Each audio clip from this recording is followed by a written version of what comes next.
everyone, and welcome to this tutorial on one of the key features in Finty. In this video, we'll talk about QR codes on receipts that will help you keep your customers informed about the status of their devices.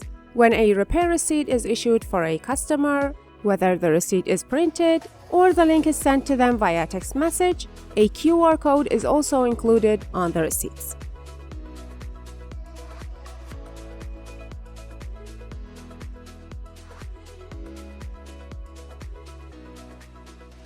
And by scanning the QR code, your customer can easily find out about the latest repair status of their devices in your repair shop. The QR code link displayed is dynamic and not a static link that always shows the same page.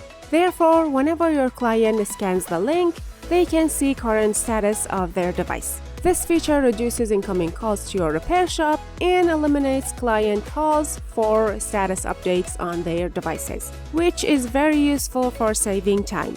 Additionally, you can easily print the QR code for each device, as many as you need, to attach to the small or large parts you remove from the devices to prevent them from getting lost.